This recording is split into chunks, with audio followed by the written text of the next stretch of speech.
Yo, what's going on, guys? Mush back at it with another video. Want to take you guys through some Stalker 2 updates as we are finally getting close to the game's release, November the 20th, and there are no more delays to be had for the game as the game has gone gold. We'll talk about that. We'll talk about some other updates of the game, pre-order bonuses, system requirements as well, which I do hope that they expand upon. But before we get into this video, our friends at Green Man Gaming have got all editions of Stalker 2 Heart of Chernobyl in stock right now. The base game listed for $59.99, but you can use the code NOV15, that is NOV15. You'll save 15%. You'll get the game for $51. By the way, you won't pay tax either.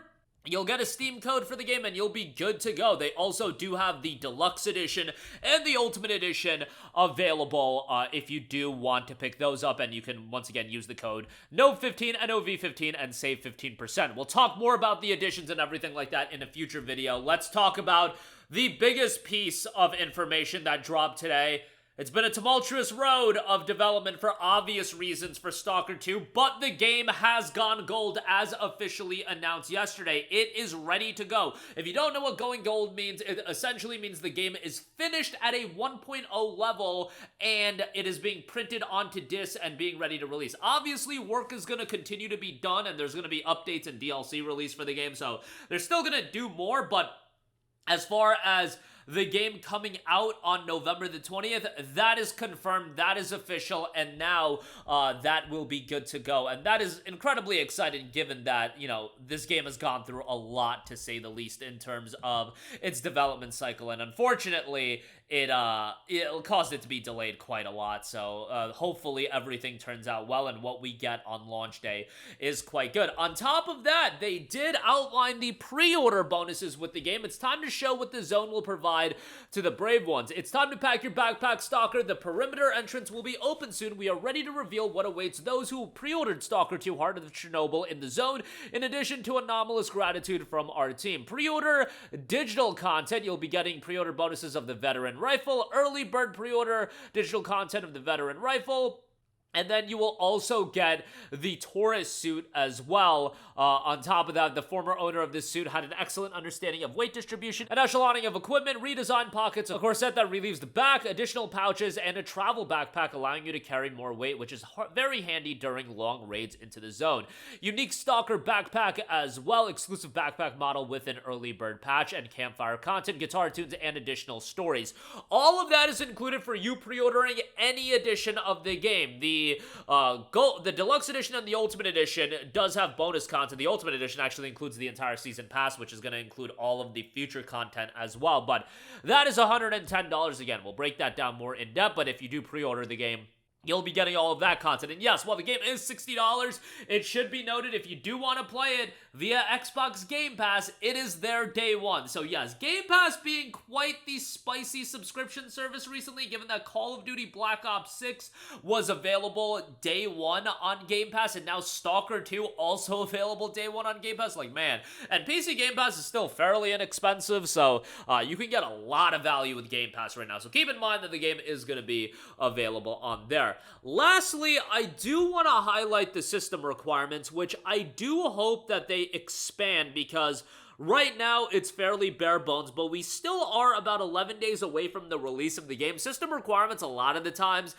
it's something that is posted more in depth, like 5 to 6 days before the game actually comes out, maybe a week before. So I'll be on the lookout if we get more in-depth requirements, but feel like it is relevant to go over what is available right now. Minimum system requirements: AMD Ryzen 5 1600X or an Intel Core i5 7600K, 8 gigs of RAM, and an AMD RX 580 8GB or a GTX 1060 6GB. Now, that's a little surprising given how low-end those GPUs are.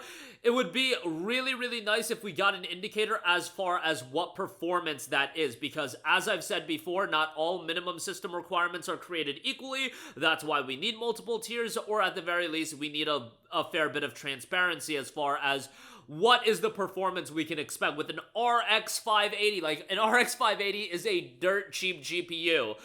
You can buy it for well under $100, well under $80. I believe you could get RX 580s on the secondhand market for like less than $50. I'm not even kidding about that. So, yeah, it would be nice to have some clarity. Recommended is more in line with what you would expect. Ryzen 3700X, Intel Core i7-9700K, 16 gigs of RAM, RX 5700 XT, or an RTX 2070, or a GeForce GTX 1080 Ti. Now, again, the 2070 to me, for being recommended, if recommended was, let's say, 4K 60 FPS, the 2070 sounds like nothing at all. However, I don't think that's the case. 2070 for a game that is as expansive as a Stalker 2 is, and is pretty visually delightful, I would say. That screams to me like a 1080p, like high settings at 60 FPS. We'll see. I might be being a little bit too pessimistic, but with some of these games these days, and maybe I'm just scarred by Monster Hunter Wild, I am usually thinking that these system requirements are more so for 1080p or at best 1440p when we don't have 4 tiers of requirements, or more than 2 tiers at the very least. A lot of these games having 4 or even 6 tiers of requirements, especially when ray tracing is involved. So it would be nice with Stalker 2 to get a little bit more insight as far as what to expect. Man, it has been a tumultuous road to get to the release of Stalker 2, to say the least. It's been in development for quite a while. It got delayed for obvious reasons, but at the very least, it's like, to me, the final true big game release of the year. Yeah, there's some stuff coming out like DQ3 HD looks great, Lego Horizon's cool. Stalker 2 is that big budget, top level game that I can see being an absolute marquee release, and I don't think it's going to end up being a Game of the Year contender, but a potential Game of the Year contender, like seeing that potential in there, because we've been surprised as far as what games just come out and surprise everybody. I certainly see Stalker 2 having the potential to be that.